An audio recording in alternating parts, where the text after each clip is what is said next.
أزول شلوم الأرض لإسرائيل وقوم موسى اليهود من القرآن 53 آية.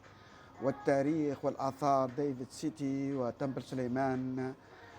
حماس الإرهابية قتلت وذبحت أطفال من 30 دولة وعجائز إرهابية، ومن يساندها هو إرهابي. وإسرائيل ستقضي على حماس وحزب الله والأيام بيننا. هذه حقيقة يا مجرمين، لا أعمم، هذه حقيقة. إسرائيل ستبقى دولة نووية تدافع على نفسها، وعندها قنابل نووية مئات وزلزالية وتسونامية والأيام. بعيري هذا اللي كتب الكومنت حتى كما القرآن في أمريكا البطاطا قتل المسيحيين. مين المسيحيين؟ هم الأمريكان والفرنسيس. لكن عندما تكون هناك تعمل تقية تقال لا ترضى عليك اليهود والنصارى إلا تتبع ملتهم وتقي تستعملوها، وانتم تحبوا تقتلوهم. عندما تقتلوهم كما نادية اليزيدية أقروا كتابها واش عملوا فيها المسلمين باش نطول. فهمت؟ يعني هذا جوابي ليه. أما على إسرائيل سمحوا لي بالكلمة فلسطيز. أنا أول ما تكلمت الكلمة هذه من سنين، فلسطيز، نعم أنا حر في كلامي.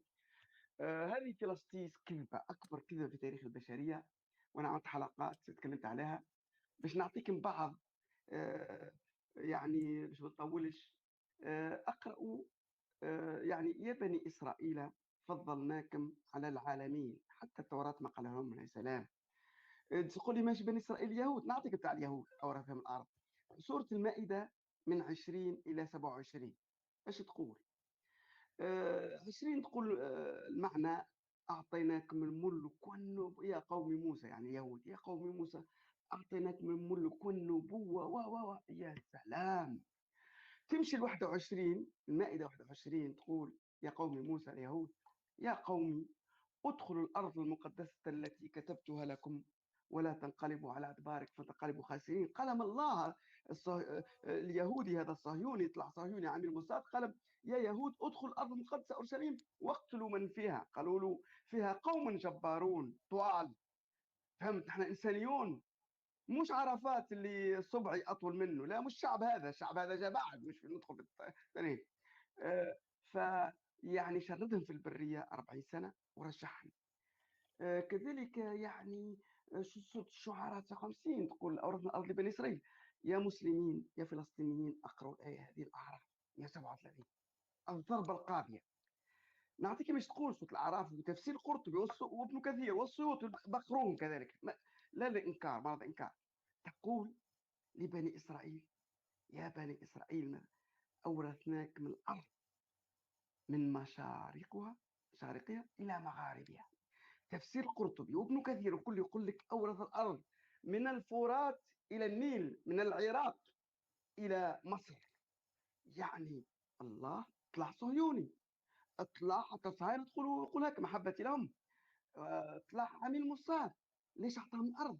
يعني هذا كل أعطوني يا فلسطينيين، لا أعمم اوف كورس، دائما محبة الفلسطينيين اللي يحبوا إسرائيل مثلي، لا أعمم.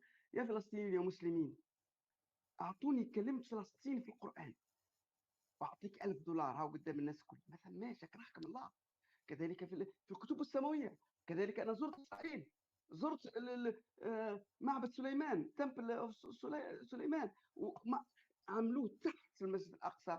هذاك اللي بناه عبد الملك بن مروان 70 سنه بعد موت محمد ولم يطر بالحمار مجنح الى السماء ورجع من هناك. كذلك شوفوا، زوروا اسرائيل اورشليم، زوروا ديفيد جاردن. الاثار اليهود هم كانوا في الأرض هذيك ملك داود آلاف السنين، وبعد جيتوا في الغزو العثماني والإسلامي وبدلتوا. يعني الأرض لإسرائيل رغم أنفكم، وما في دولة فلسطين إلى حد الآن، ولن تكون فيها مافيا ذاك عباس وحماس. وتحيا إسرائيل وإسرائيل الباقية وتتمدد. وتحياتي وشكرا حبيبي شكرا حبيبي شكرا سامي، جميعا. ألف شكر حبيبي سامي، نورتنا حبيبي، ألف شكر لك.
have no other land. Us, the Jewish people, we're citizens of many countries in the world, but we have originated from one place. The Jews are from Judea. Exactly. One of the biggest lies against Israel is that it is a colonialist state. And that is a lie that drives and is driven by modern-day anti-Semitism. So when the biggest evil today are racism, colonialism, and white supremacy, modern anti-Semites tell you that the Jewish state is racist, colonialist, and white supremacist. Never mind that Israel's not a colonialist state. It's a refugee state that was literally decolonized from Britain.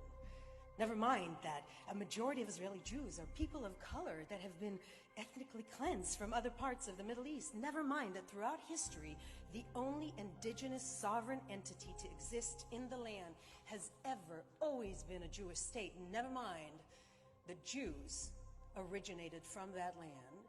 We derive our religion and our practices from it, and despite centuries of exile and displacements, have always kept an unbroken presence there. Never mind any of that. Jews, for thousands of years, we're told we're not white and hated for it, are now told we are the ultimate whites and are hated for that. Israel, we're told, is the last bastion of colonialism, and it needs to be dismantled and destroyed. And that is exactly how we end up with Greta Thunberg, the personification of everything that is good and that is pure and that is cool, chanting "Crush Zionism" on the streets of Sweden. Hamas showed us on October 7 what crushing Zionism looks like. And you want to cheer on that, Greta? You want to cheer on that? If I can borrow one of your famous lines, how dare you?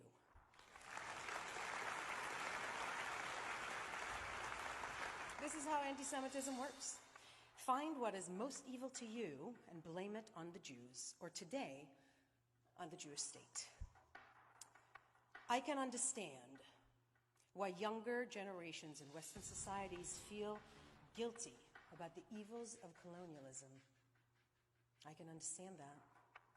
But Israel's history is not your history, and whatever guilt you feel, supporting the massacre of Jews in their ancestral land will not wash away the sins of your father. When your ancestors were colonizing the world, my ancestors were being slaughtered by Cossacks.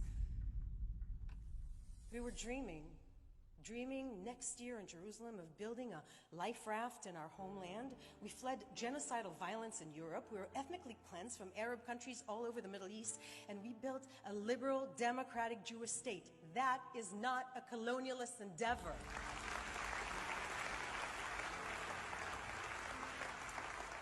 Zionism is not a colonialist enterprise. Zionism is the decolonization movement of the Jewish people. And to anyone who cannot accept our presence or who slanders Israel for anything that it is not, we are all here to say, how dare you? How dare you? Thank you very much, everybody.